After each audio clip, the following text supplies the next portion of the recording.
Good evening, ladies and gentlemen.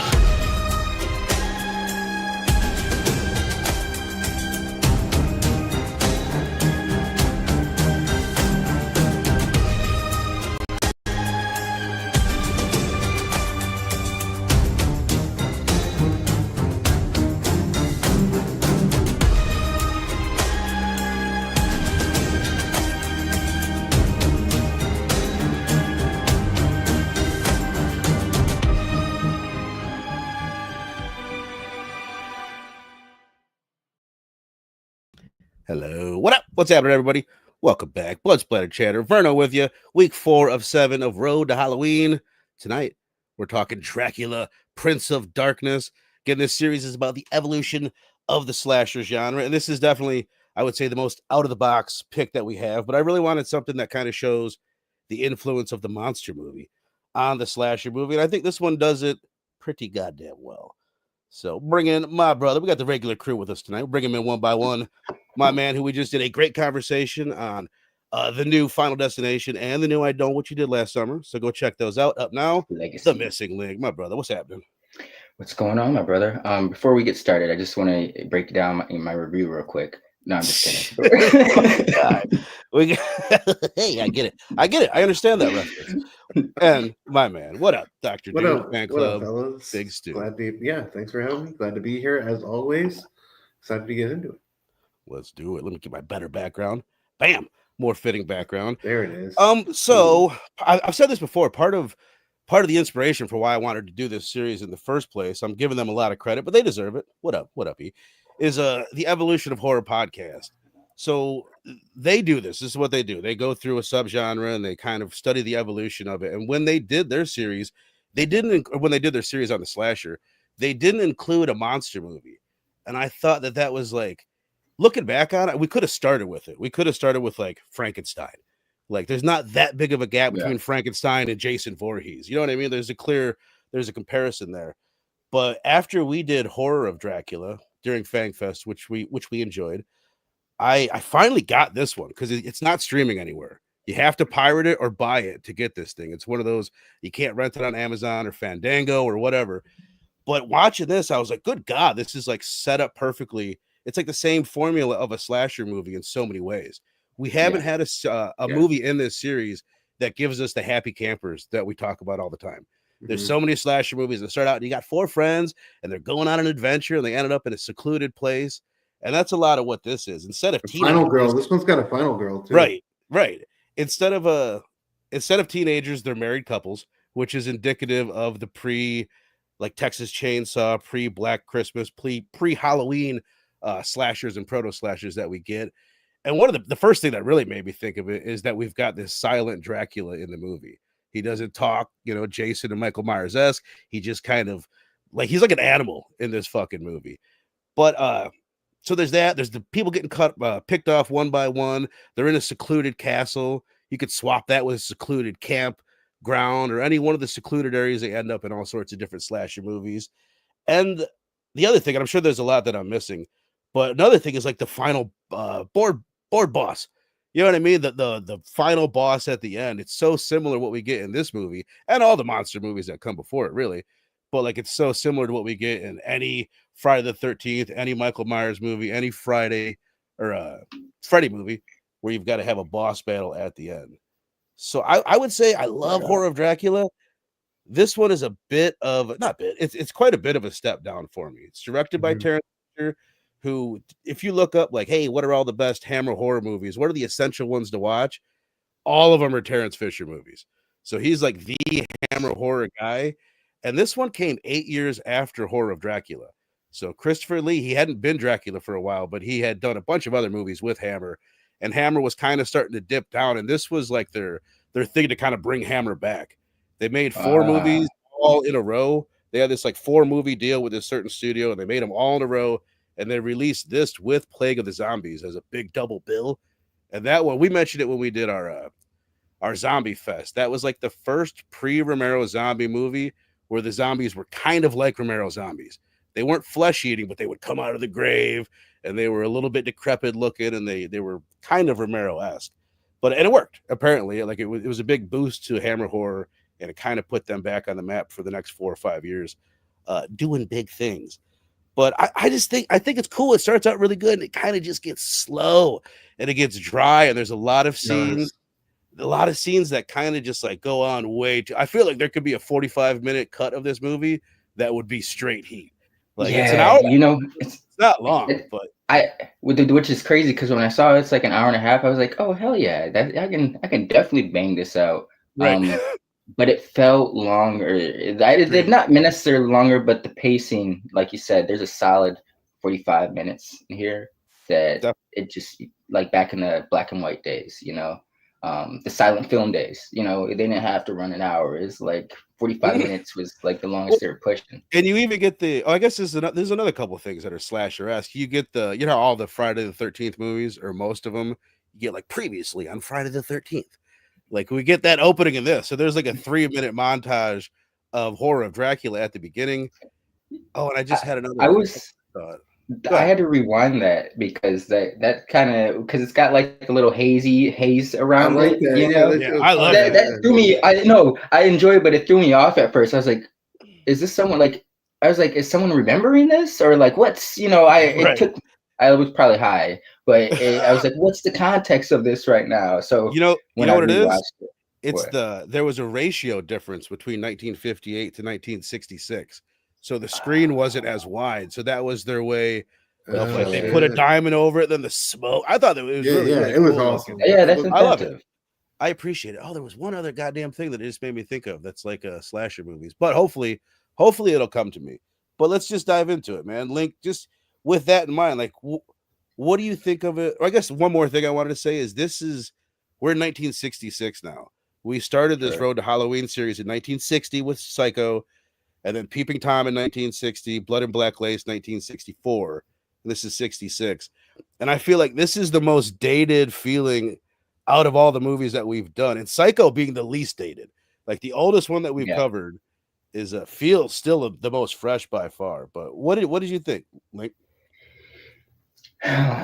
Man, I didn't hate it, but I didn't love it. This was like I said, hour and a half. Felt like it was longer. Like I was like, Jesus, because I did. So what I liked Christopher Lee's performance. Mm-hmm. The fact that he didn't have any dialogue was wild. I was like, I had to Google that because I was like, did he say anything throughout this whole goddamn movie? Like besides that at the end and shit. Were his lines really that bad? Because I read he didn't. He read his dialogue and was like, "Yeah, I'm not saying that shit." Was like that really the case? That's what he says. Here's the full, all the evidence behind that.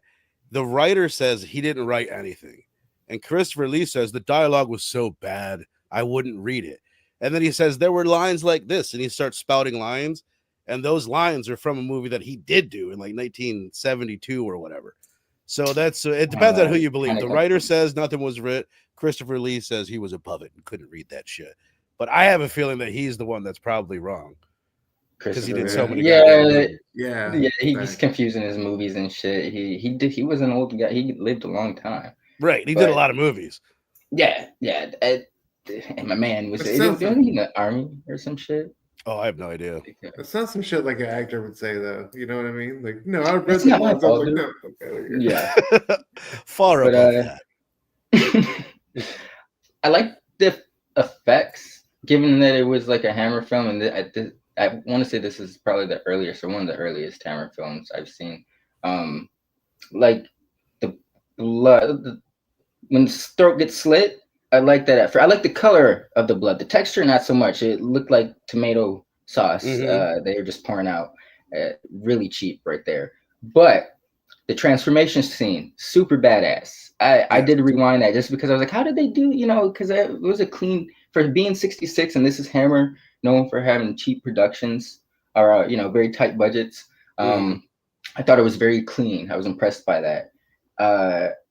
I did like some of the minor characters. The Renfield dude, even though he was brief, I thought he played his role well. He was kooky. And the main guy, he was a pompous dick, but you know, he saved the day at the end. And Right. it's kind of, I was like, yeah, at the beginning, I was like, yo, you're gonna get everybody fucking killed, man. You know, he's hopping on the fucking horse and like, I've got it, you know, and they're fucking almost going off the cliff. But Carlsbad? Carlsbad. He's so British. But it's charming in certain aspects, but it's like you said earlier, and then my least favorite watch we've done so far. Where this one is the one I felt like, man, you know, when is this over? The other ones I was, so, you know, it was degrees of interest, and but what sucks is I feel like this is the second best Chris. There's so many people that go, Christopher Lee is my Dracula, hands down, my favorite Dracula, and then you find out like this is the second best one. Like people like shit on many of the ones that followed it, and a lot of it I guess comes from horror Dracula, but still this isn't like a movie that has crazy great reviews. I feel like there's people that grew up with it that love the shit out of it. I don't feel like there's too many people like us like coming across my top Dracula. I need some teeth sinking into the neck, bro. That whole you holding up the cake curtain ain't gonna do it for me, man. Like, you know what I mean? I need it to be a little bit more visceral than that. Well, especially right after the resurrection scene, where we get like, would you guys agree that resurrection scene is one of the gnarliest like bits of like shock cinema that we've seen so far in this series? It's by far the most blood that we've seen at one time. And like this, to be honest, him killing dude, like dragging him up, draining him, and then like Link said, the way they did that transformation was masterful. Like the way both with the editing and the special effects, I thought it was so well done. Yeah, I love that part. I guess since we're on it now, it's 12. It was like 12 different takes or scenes overlaid over each other with different levels of progression. You know what I wish they would have done that would have made it even better? Like, you know how like the smoke started coming and filling up the coffin as it was progressing? Which I'm still not sure exactly how that's done because the smoke seemed to be one take or whatever. The way they layered it. Well, they had it so it filled up the whole coffin and you couldn't see. And then they cut away and you see his hand come out. I feel like they could have just had him like rise up out of it. You know what I mean? I was expecting that too. Yeah. But I gotta say, on that smoke bit, there's one part early on where there's like a roll of smoke across the coffin, and like with it comes an effect. It's just so well, so well executed. Yeah, it was really impressive. What'd you think overall, Stu? I don't know. I agree with a lot of like y'all's previously said critiques. It was very slow. I remember looking at the clock like 45 minutes in, and we had nothing. I thought the story was lazy. It leaned on a lot of everything we had already done with the care. Like when the carriage rolled up, I was like, really? We doing this again? Like, okay. You know what I mean? Like it just felt like you know, everybody was the same person, but they had a different name. Yeah. I do think it was the Renfield character. What was his name in this? Ludwig, I think. Ludwig, yes. And the father. Well, here the father with the gun, like Sal said. I can bring these bitches up. If you guys want to talk, I got them all right here. Yeah. Sal saying Padre was the coolest. Yeah, Padre was. I think I'm with you. Wild at the beginning when he like called off the staking with. Like he had the gun and he just bullied that other priest. But then in hindsight, it's like, bro, weren't they kind of doing the right thing? Well, like how funny is it? Obviously, he goes into the bar. He meets our characters. He's like, all these people are heathens. They're animals. They're barbarians, pretty much. They're superstitious. But don't go to the castle. It's like, wait a minute. You're saying exactly what you're giving them shit for saying. I didn't get that at all. No, same. It's like, he was very, very self-contradictory in the end. But I would say the strongest actors beyond Christopher Lee, because my man's did what for having no dialogue. I was impressed. That he had to like certain looks because he's very intense in his eyes.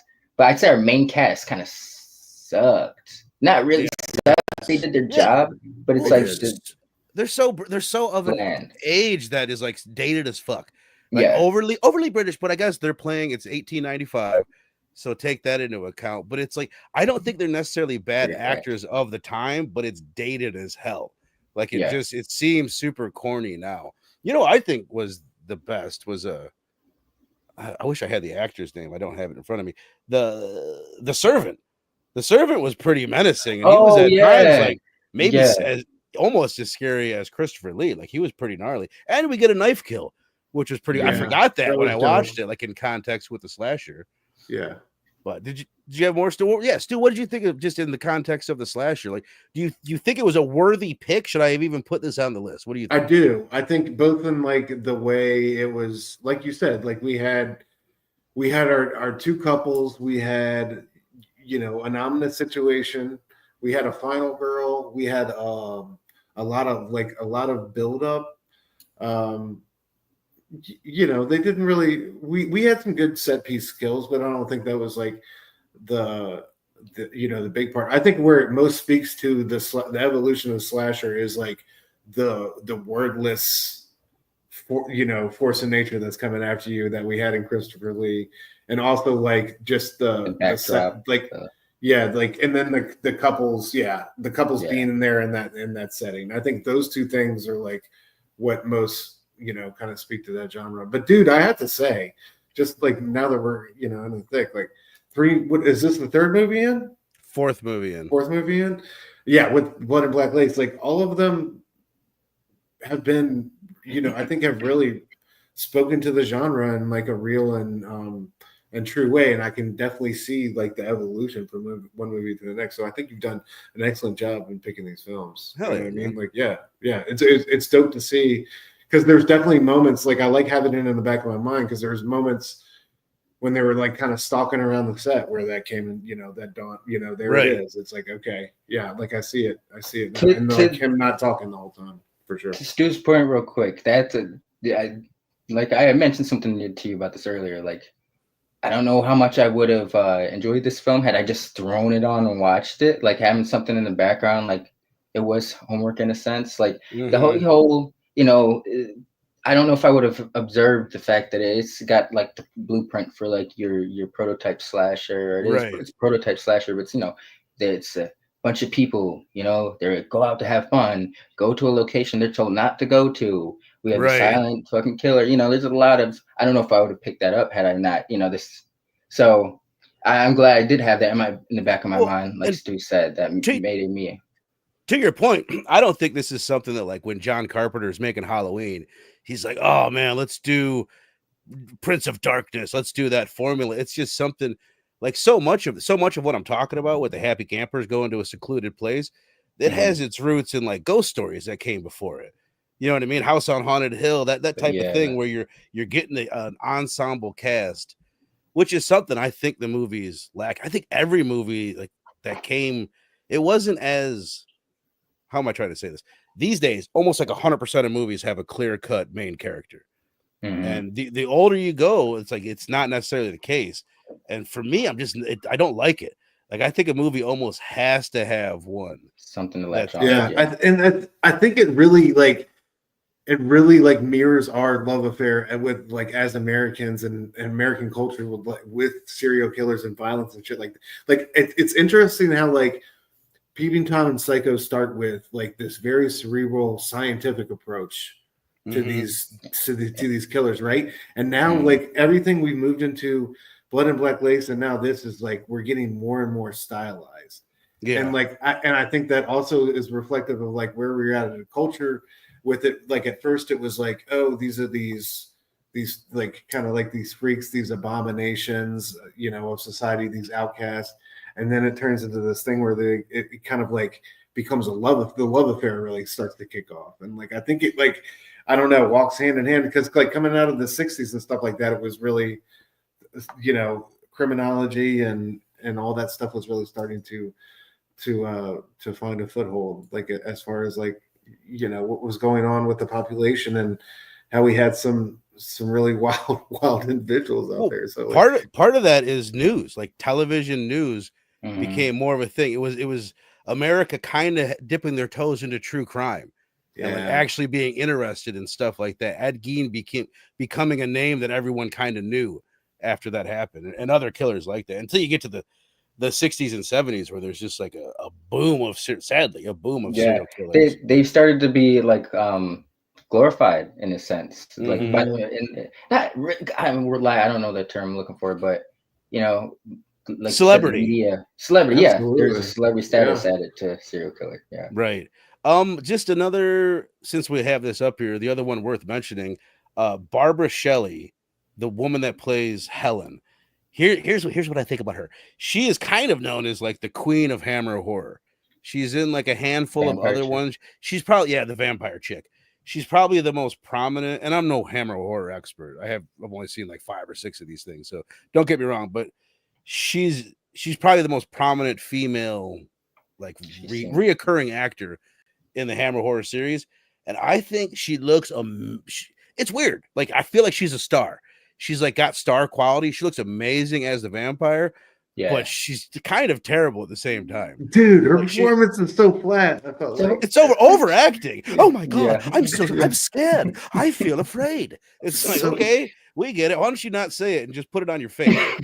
Shut the fuck up about it. it made Sorry. me long for the courtyard. Who was the courtyard bride he had? In I know the- what you're talking about. You know, like I need that energy. Lucy. Like Homegirl, Yeah. Homegirl had none of that mystique. Like she had none of that, like that bite, that venom to her. Like when she went all wild and feral, and they were trying to hold her down, it did not feel. It's like, come on, yo. Right. It's really I didn't good. even realize it's just how like kind of formulaic it was. Yeah. Like, oh, that's what you do. Like, I heard this somewhere else say it, that in so many of these older Dracula movies, they'll stake one character somewhere like midpoint in the movie. They'll stake a character like Lucy or Helen in this one, and then at the end of the movie, they'll kill Dracula in some more creative fashion instead of just staking him. To be honest, that was very creative. Because I was like, "Where are you gonna go now? Like, you're fucked, man." You know, not Right. to speak too much on it, but yeah, surprised me. Well, the thing is, we'll be getting there soon enough. Because honestly, just in like the first like 5 minutes of us going around, we damn near hit almost everything that I wanted to hit. Which is, it's kind of the bummer of this movie. It's like once I realized that, I was like, oh shit. Earlier today, I'm like, should I come up with some vampire trivia? Because we might not. It's just not that deep of a film, and it's almost a hollow film in many ways. It's like there's so much of like these kind of long drawn out scenes, and I wonder how much of that worked. Like, were they generating fear with the long drawn out scenes like in the past, or were they just doing that to get to a runtime? You know what I mean?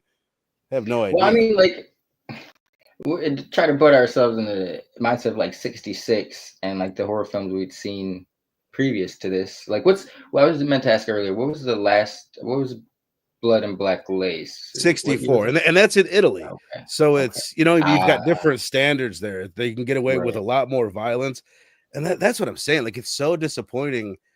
Like, who was thrilled when they saw him just walk up and cover Helen with his cape, and like that's the scene that we get after all the spilling of the blood?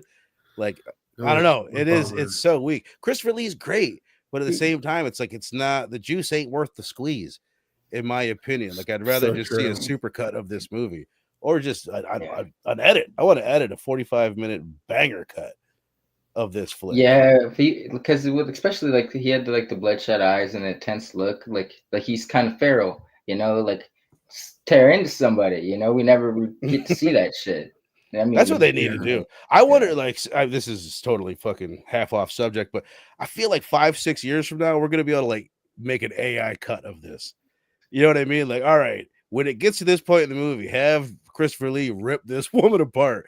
Well, this is totally random, or not random, but the other bit, which I feel like was really like seductive and sexy at the time, the bit where he opens up his shirt and he cuts himself.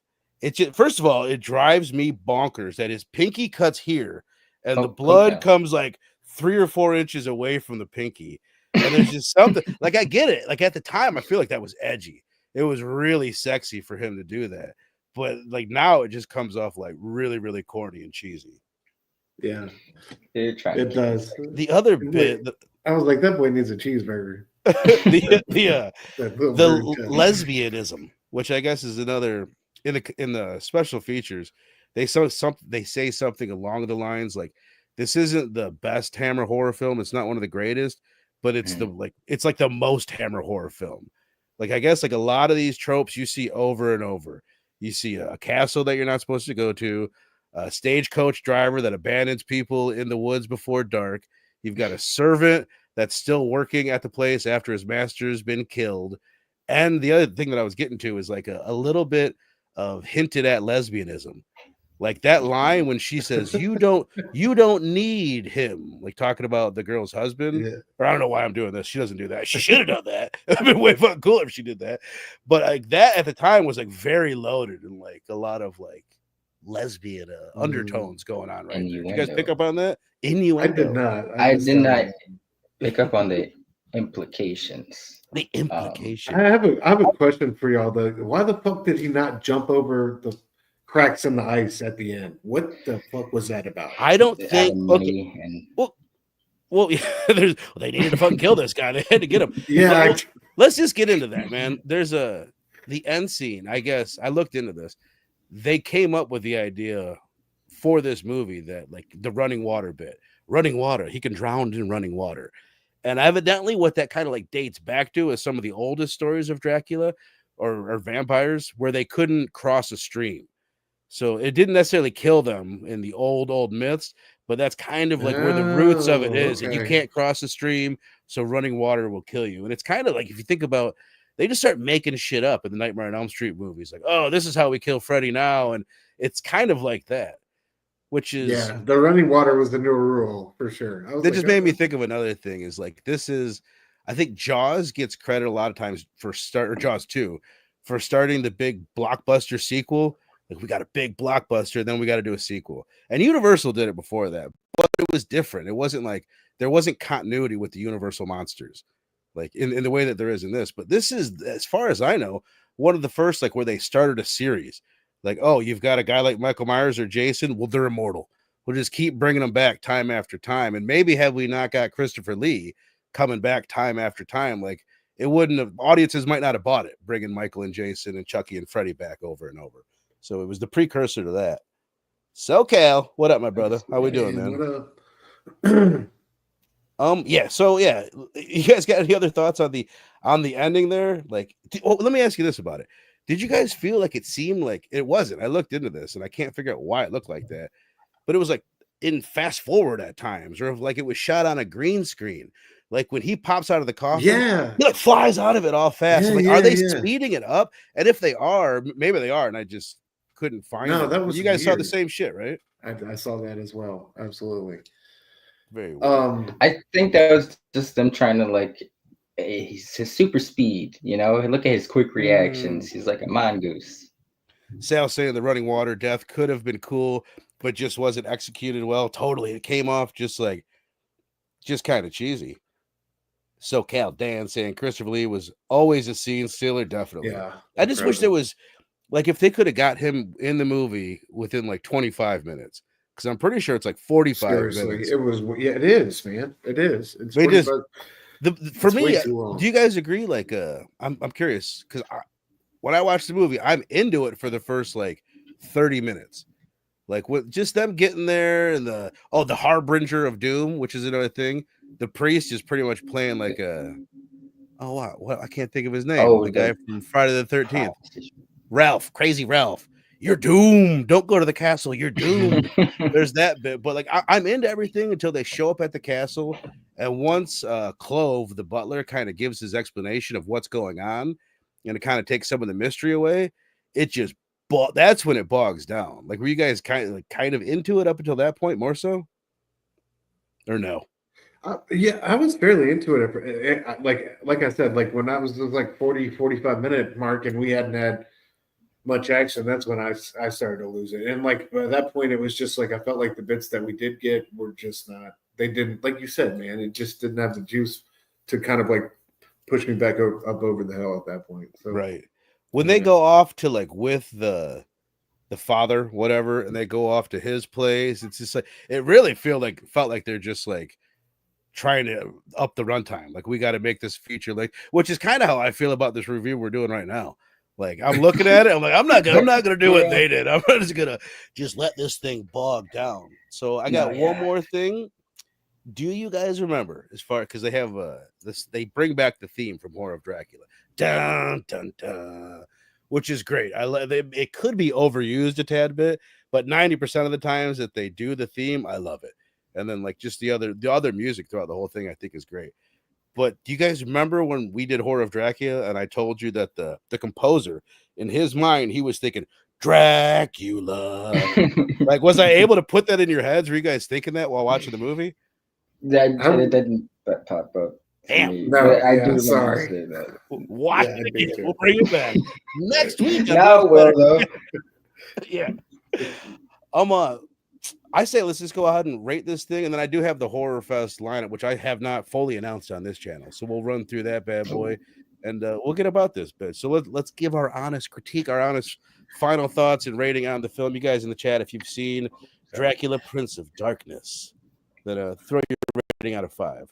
But where you at, Adeline? I'll give it an honest, solid 3. I'm still warming up to Hammer films. This did feel like the most, even though it's the latest chronologically, and then the That series we've of done, films we yeah. watched, it seems the most dated. That was a great point. And it's got an Arab cheese that even though the other ones might have that as well. Some of them, there's like a balance that this one. I know that's like Hammer's thing in a way, Right. but it was okay. I don't think it's going to be too memorable for anybody who is not necessarily into horror. Like, I don't know if it's going to stand out for them. Right. Like Stu said earlier, or modern audiences. Modern, You know yeah, what I mean? modern, definitely modern audience. Unless you're coming at it like we are from like an academic angle, Yeah. and like trying to learn about the history. Like, I did never seen another Christopher Lee movie. I thought he was Count Dooku. Like, that's you know what I mean? Like, that's the best way to enjoy it. I still don't know why you can't watch the thing without buying it. I bought this blind. And don't get me wrong, I'm not like super bummed about it, but I'm not super excited about it either. You know what I mean? I wasn't like, I'm glad I own that.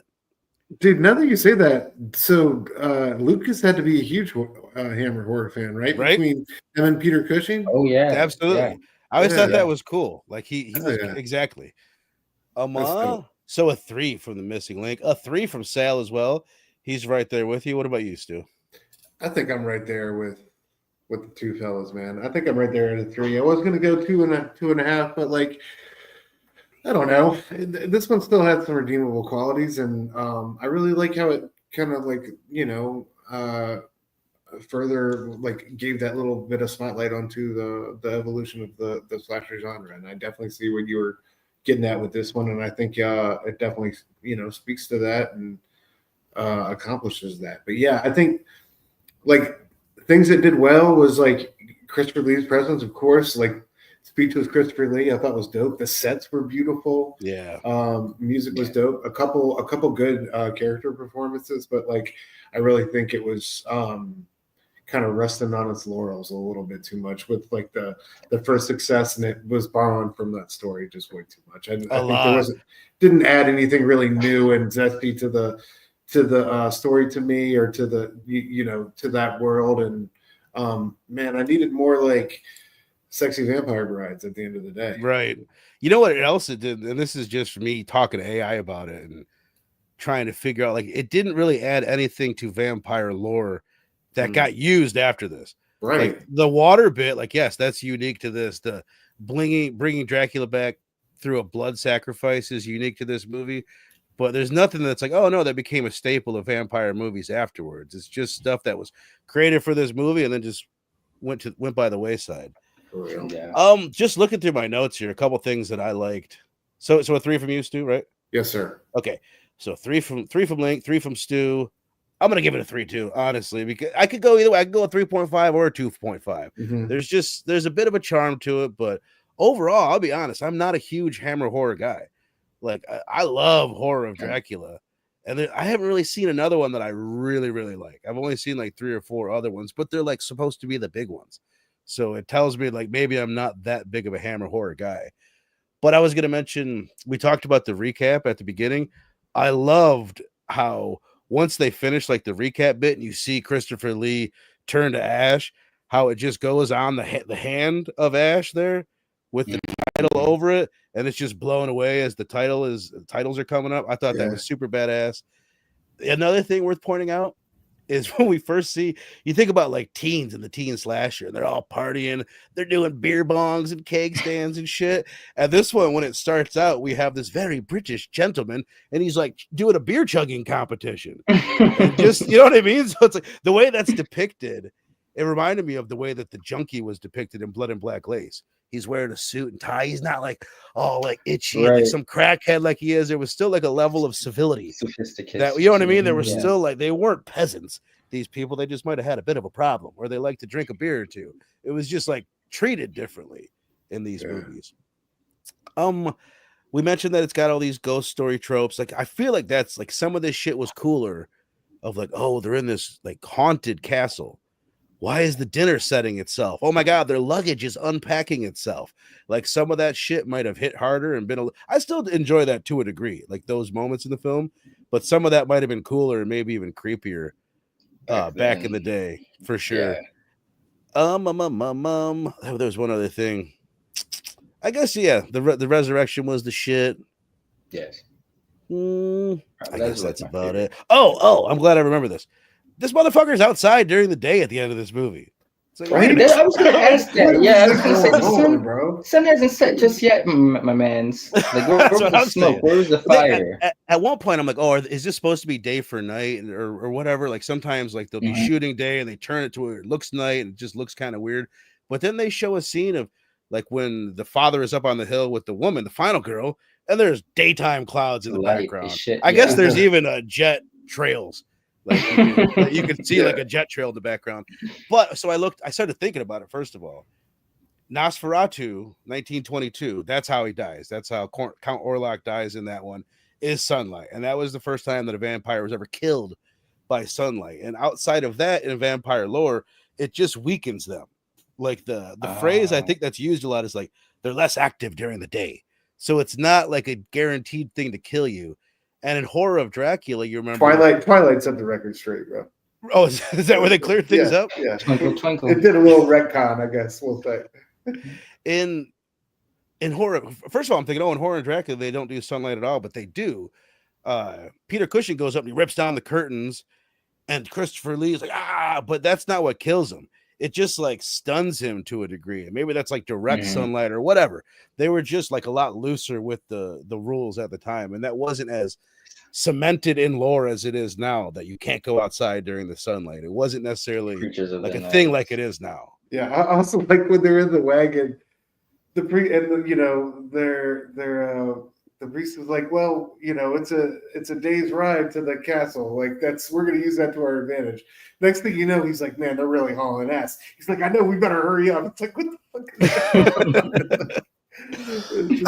It's so wild how the tables turn. So 3 from all of us. I think we're spot on. I think we're spot on with that one. Yeah. Let us go ahead and run through real quick. We have a few weeks left of Road to Halloween. So Deep Red is next week. That'll be our last one before we also get into Horror Fest, which we're doing with Pop Culture Philosophers, Dylan's Horror Show, and One Collection Down. And that's going to run all the way through Halloween, of course. So I wanted to kind of throw out to bridge the gap between this film and Deep Red. Because what last week's movie was Blood and Black Lace, and it was the second giallo film ever made, and like the first really, really fucking like good one at the time.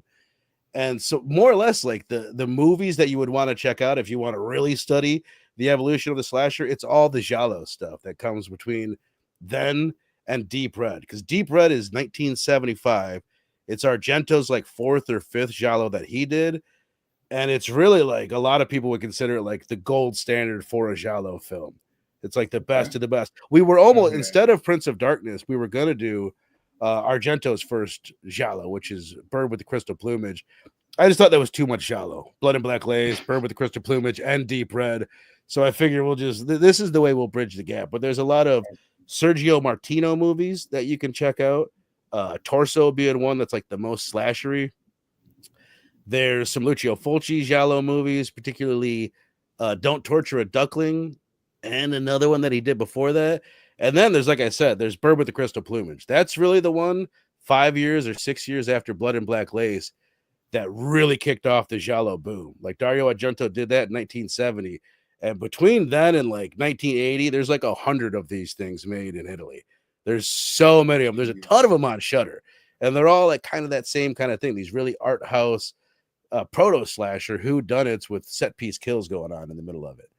So this is what we do next week. I think it's one of the best giallo, but it's like, I don't know, it's an Italian film. It's still got its issues in my mind, mostly with the narrative, but it's on Shudder, and I recommend checking it out. And then we jump into Horror Fest. So let's run through the lineup really quick. We're kicking it off with a bang, man. Texas Chainsaw Massacre. I will just say this is the greatest Horror Fest lineup of all fucking time. We did not hold back at all on this one. So this is going to be a first-time watch for Stu. Very excited about that. So excited for this. Black Christmas. This is a Canadian film done by Bob Clark, who did a Christmas Story. And I think it's great. I fucking love it. It's supposed to be like a modern classic, right? I haven't seen this one either. I think so. To me, there's some people that would argue that it's actually better than Halloween, which we'll be doing the next week. And we would never have got Halloween without Black Christmas.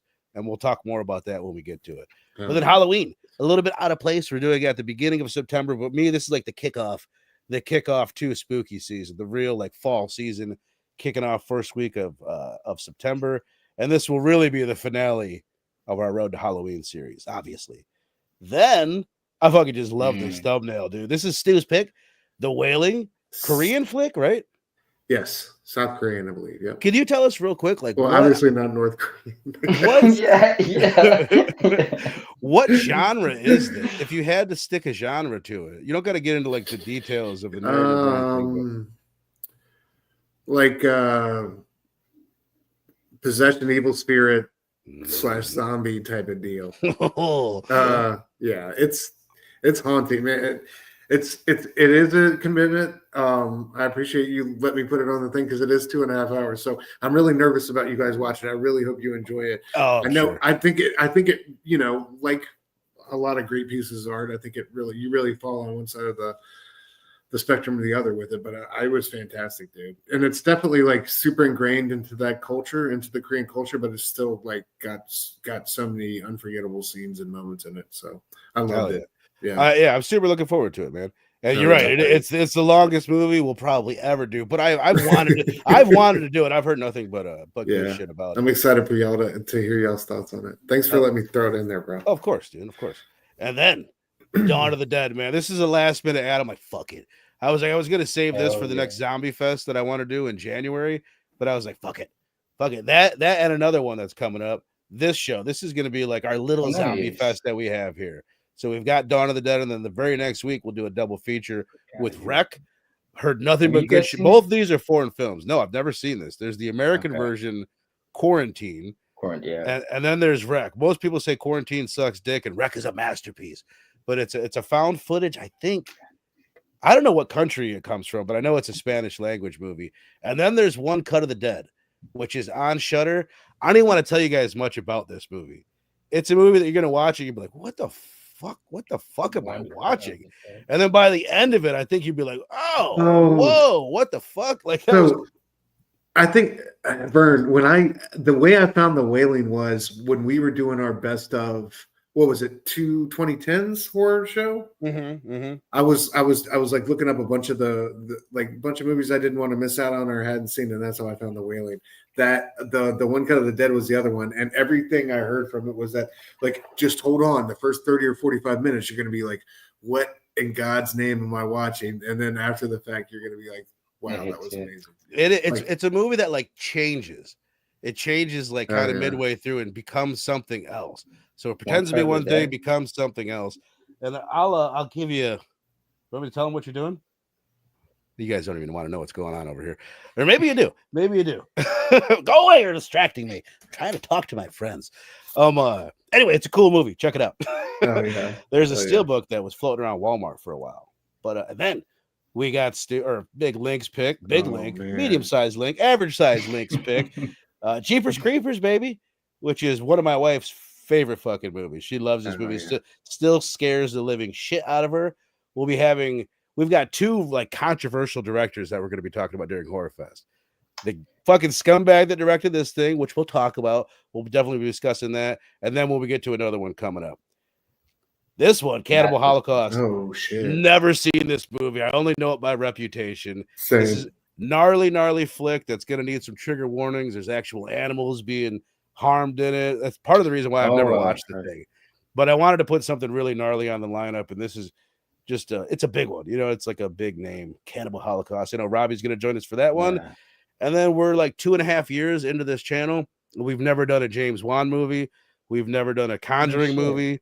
So I figured it was time to do that. It was time to get into it. I had a couple other choices for like ghostly movies, and the last minute I'm like, fuck it, let's just do The Conjuring. So, dude, speaking of, did y'all hear about Matt Rife buying all the Warrens shit? Like he owns Annabelle, he owns Annabelle and all that stuff now. The guy that was traveling around with Annabelle died. Yeah, and then it was missing for a minute, right? Wasn't that the story? I don't know. Why would you want to own all that stuff? I don't know, especially not that. It's too much bad energy to hold on to, man. No, thank you. I'm with you. This is like one of my favorite movies of all time, and this is the other controversial director that I was mentioning. These are two of like directors with some of the worst pasts, so we'll be having a probably abbreviated conversation, similar along the lines of Jeepers Creepers, with this one. But one of the best movies, and really one of the best filmmakers that ever did a horror film, in my opinion. And then, this list is crazy. Dude, this is probably the best fucking horror movie of all time, man. John Carpenter's The Thing.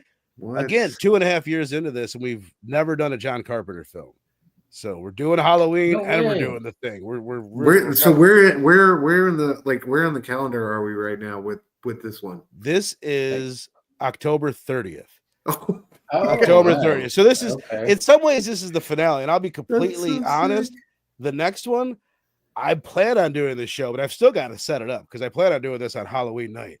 So I've got to make sure that we have a crew that's available to do it. So don't 100% quote me on it. I need to discuss it with some people. But the plan is to do some trivia, have some fun, and talk about a fun flick that's not too serious. And I think Pieces fits that bill perfectly. Just a silly ass slasher. Kind of feels like a giallo in a lot of ways, but it's not made in Italy. But it's got some crazy kills, and it's got a lot of so bad it's good cheese to it. And it's a classic, really, in a lot of ways. This will be, if we do it, which I plan on doing it, this will be on Halloween night if we can pull it off. So that is HorrorFest 2025 over here on Blood Splatter Chatter. Again, Robbie over on Pop Culture Philosophers, he's got his whole banging lineup. Fable is doing the month of October, doing 4 movies, and Dylan over on Dylan's Horror Show has his lineup as well. And Robbie announced them all a couple weeks ago, but you can check out their respective channels for more details. And again, me and Link, this last Sunday, great conversation. Really enjoyed the talk. Enjoyed half of these movies. So go check out the flick. Right, so which one I haven't watched? Apologies. Which one did y'all like more? I think Final Destination Bloodlines is by far and away the best Final Destination movie ever made. I think it's the best that they will ever be able to do. Yeah. In my humble opinion. You would agree with that, Link? Yeah. It was, they refined it. This one, it was like, why? So with Final Destination Bloodlines, it was like an evolution, a needed evolution. Right. With I Know What You Did Last Summer, it was like they took a step back. Right. Oh, damn. They were living in the past. I remember saying before we watched it, like, oh, this could easily be the best.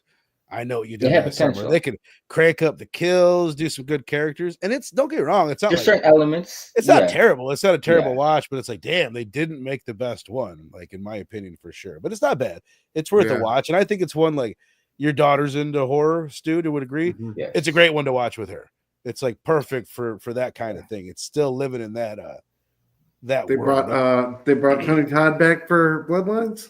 Yeah. It's his final performance. It's touching and it's great. Damn. It's so good, dude. The movie. The last thing I'll say about it, go check out the movie. It's on Max. It's on Max. Yeah, I gotta watch it. They switched the formula up. They don't stick to the exact same formula as all the previous movies, and it's so much better for it. It's just a different feel. It doesn't feel like all these douchebag characters from the 2000s and all these bros being annoying. It's just like a different kind of movie, and there's a family in it. That it's got some heart. And it's funny. It's also the funniest one. It's great. I fucking love the shit out of it. I told Nick, I think it's the most entertaining horror movie of the year so far. It's not as good as Sinners. It's not as good as 28 Years Later, in my opinion. But I think it might be more entertaining and more of a popcorn flick than those. Yeah. But Oh, yeah. also entertaining, and Nice. I guess you love popcorn. Dr. Doom over on Dr. Doom's fan club, Big Stu. Yeah, man. Surrounded by Short Boxes. Just dropped new episode, Stanley and Mobius's Silver Surfer. So check that out. Hell You can yeah. find me on Dr. Doom's fan club on IG and YouTube. So check me out there. Yeah, Ink and Insights every Wednesday night, 9:30 p.m. Eastern time, on my channel as well. So talking new comic books, if that's your game, come check us out. Hell yeah, man. I love it. I love it. man. I watched your Morbius episode earlier, which is such a dope comic. Mobius, not Morbius. More than I say Morbius. Yeah, You know what I meant. every time. I'm cool, man. I know the comic books. Come on, man. I'm hip. But yeah, it's Thanks, super man. badass. I really appreciate you. Really do. Yeah. For sure. Oh, yeah. Of course. And then, like I said, man, Deep excited. Red. Deep Red next week. Go check it out. It's on Shudder.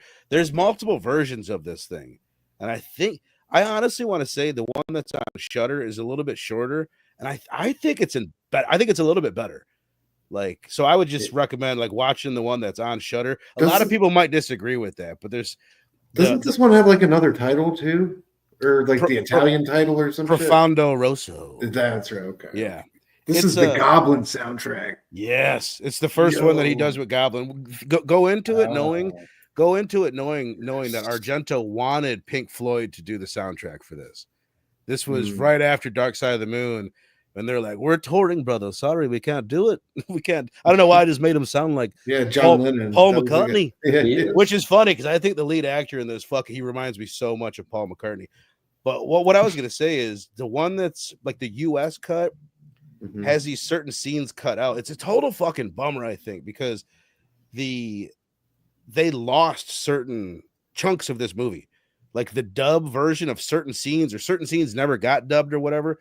So the version that I have on 4K, you've got like all these scenes that they'll just cut into, and all of a sudden the dub will go away, and you're listening to the Italian track with a subtitle, which is whatever, but it's disjointing, and it's some of like the best stuff I think in the movie is like just like the conversation that they have between some of the characters.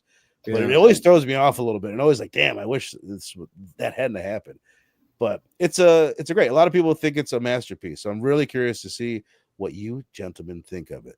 So you guys in the chat, appreciate the shit out of you. SoCal Dan.